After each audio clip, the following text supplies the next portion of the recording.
দোষ কিন্তু আল্লাহর নয়, দোষ হলো আমার, নাকি বলে? মুমিন হওয়া পারি নাই যে আল্লাহ আমাদের বিজয় দিচ্ছে না, কারণ হলো আমাদের একটা শাস্তি হবে, শাস্তির নাম কি? ফাআনজাইনাহু ওয়া আহলাহু ইল্লা মুরআতাহু কানাত মিনাল গাবিরিন। আল্লাহ বলছে আমার ফেরেশতা তাদেরকে ডাক দেয়, বলছে তিনজন ফেরেশতাকে ডাক দিলেন, বললেন ও আমার ফেরেশতা দাও লূত নবী আমি ওই এলাকাকে আল্লাহ ধ্বংস করে দেব, রাখবো না। দোষ কি? দোষ হলো লূত নবীর জাতিয়া পুরুষে পুরুষে কিন্তু জিনা করত। নাউজুবিল্লাহ বলা হবে? পুরুষে পুরুষে কি করত? এটা কোরআনের কথা।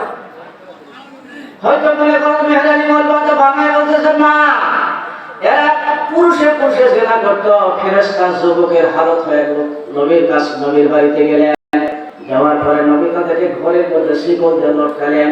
নবী টেনশনের মধ্যে পড়ে গেলেন, এই যুবকদের সম্মান আমি কেমনে কিভাবে বাঁচাবো? তারপর আমার এলাকার যুবক যদি দেখে সবাই এসে তিনজন যুবকের সাথে তারা জিনা করবে, এদেরকে বেইজ্জত করবে, এই সম্মান আমি কেমনে কিভাবে বাঁচাবো? আল্লাহর কাছে প্রার্থনা জানাচ্ছে। এখন সত্য করে বলেন তো, এই তিনজন যুবকের আসলে মানুষ না ফেরেশতা?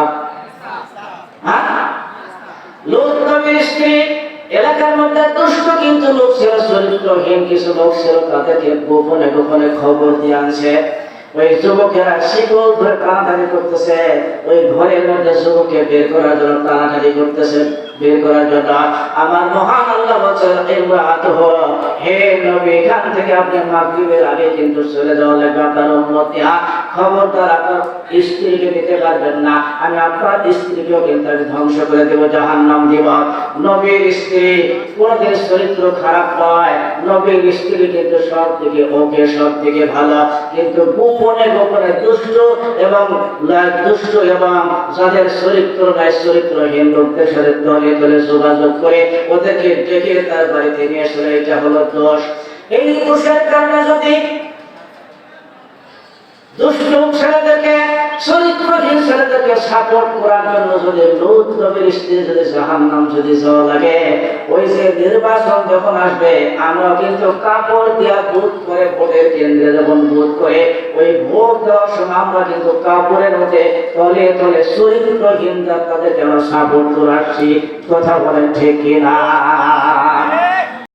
চরিত্র নাই কেউ সাপোর্ট করে আমরা তলে তলে দিয়ে চলে আসছি। আসলে বলি আন্দোলন আলো করে করে জ্বলবে, আলো এভাবে বলেন জ্বলবে কেমন পর্যন্ত আপনার হায়াত যদি দেয়, আর যদি বলে ঘরে ঘরে জ্বালাবো, জ্বালানো সম্ভব নয়।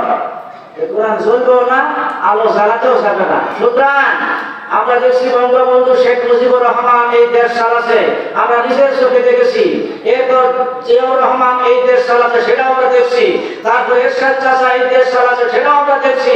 তারপরে খালেদা জিয়া চালাচ্ছে, সেটাও দেখছি। তারপরে শেখ হাসিনা চালাচ্ছে, তাও দেখছি। একটাই শুধুমাত্র বাকি, যে কোরআন আল্লাহ, এই কোরআনের সংসদে গেলে এই রাষ্ট্রটা কিভাবে পরিচালনা হয়, এইটা শুধু আমাদের দেখার বাকি। ধরে কোন ঠিক কিনা?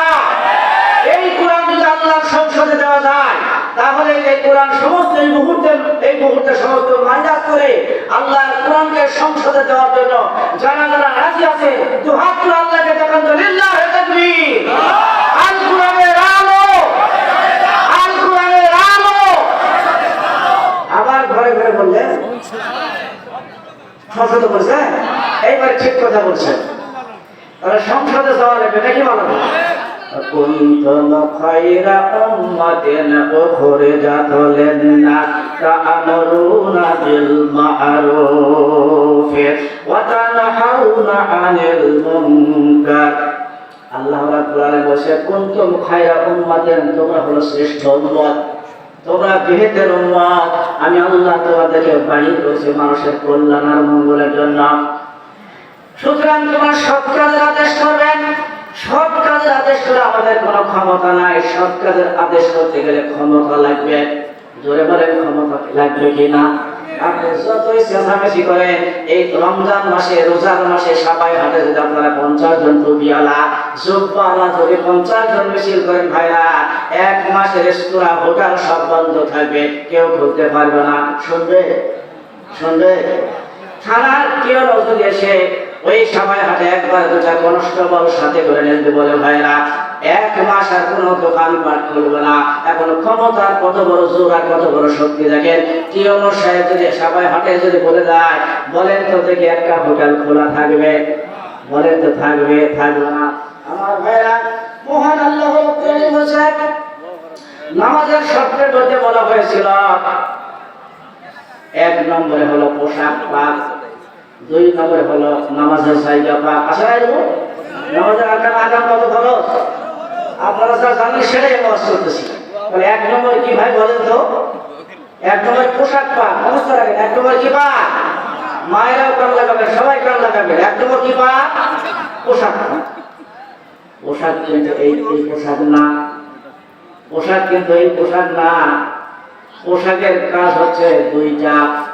আল্লাহ কোরআনে পোশাকের কথা বলছে, হুন্না লিবাসুল লাকুম ওয়া আনতুম লিবাসুল লাহুন্না।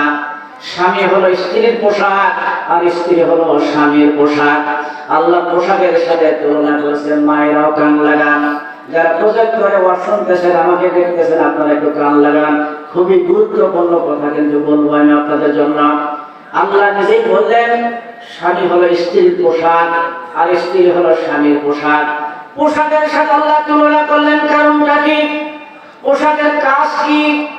পোশাকের কাজ হলো দুইটা। লম্বা করে বলেন, পোশাকের কয়টা কাজ? কয়টা? এক নম্বর পোশাকের কাজ হলো সম্মান আর মর্যাদা বৃদ্ধি করে দিবে। আমি মেহেরানি বলতে যে একটা গামছা ঘাড়ে একটা গেঞ্জি গায়ে দেখলেন এখানে আসতাম, আমাকে একটু সম্মান দিতেন, দিতেন? চিনতে দিলাম, এটা হুজুরি নয়। যখন লম্বা টুপি মাথায় দিয়া আর বড় জুব্বা গায়ে দিয়া যখন আমি আপনাদের এলাকার মধ্যে প্রবেশ করলাম, সবাই জেনে ফেলছে হয়তো এটা হুজুর হবে। আমার কাছে দুই তিনজন যা দাঁড়িয়ে গেল, কথা বলেন ঠিক কিনা? তাহলে পোশাকের এক নম্বর কাজ হলো পোশাক সম্মান আর মর্যাদা বাড়াইয়া দিবে। দুই নম্বর পোশাকের কাজ হলো আপনার শরীরটা ঢেকে রাখবে। আবরণ দিয়া পোশাক আপনার শরীরটা সম্পূর্ণ ঢেকে রাখবে। আল্লাহ স্ত্রীকে পোশাকের সঙ্গে তুলনা করলেন কেন? আর স্বামীকে স্ত্রীর পোশাকের সঙ্গে তুলনা করলেন কারণ? জোরে বলেন তো, কারণ আছে না নাই? বলবো বলবো না, যে তাকে বলছেন মনে হয় শোনার মন মানুষের কথা আপনাদের। আরে ভাই, প্রধান বক্তায় ওয়াজ করে জানেন, আমরা ওয়াজ করি। বসে আছেন না, ওই প্রধান বক্তা আসুক নাকি? এই ধান্দায় তো বসে আছে। বলবো মায়েরাও কান লাগান। পোশাকের কাজ হলো দুইটা।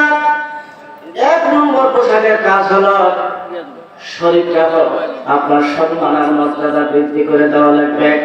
কিন্তু না, মায়েরা চেষ্টা করে কোন কায়দায় কোন কৌশলে আমার স্বামীকে অপমান করা যায়। সম্মান তো দেওয়া দূরের কথা, কি কারণে কোন কৌশলে আমার স্বামীকে অপমান করা যায়, এই ধান্দা কিন্তু থাকে। কথা বলেন ঠিক কিনা? আর দুই নম্বর ধান্দা হলো আপনি কিন্তু স্বামীর আবার পোশাক, আপনিও কিন্তু স্ত্রীকে সম্মান আর মর্যাদা দেওয়া লাগবে। আপনিও চেষ্টা করেন না আমার স্ত্রীকে কেমনে কিভাবে অপমান করা যায়, এটা কিন্তু করা যাবে না। তার মানে পোশাকের এক নম্বর কাজ আর পোশাকের সব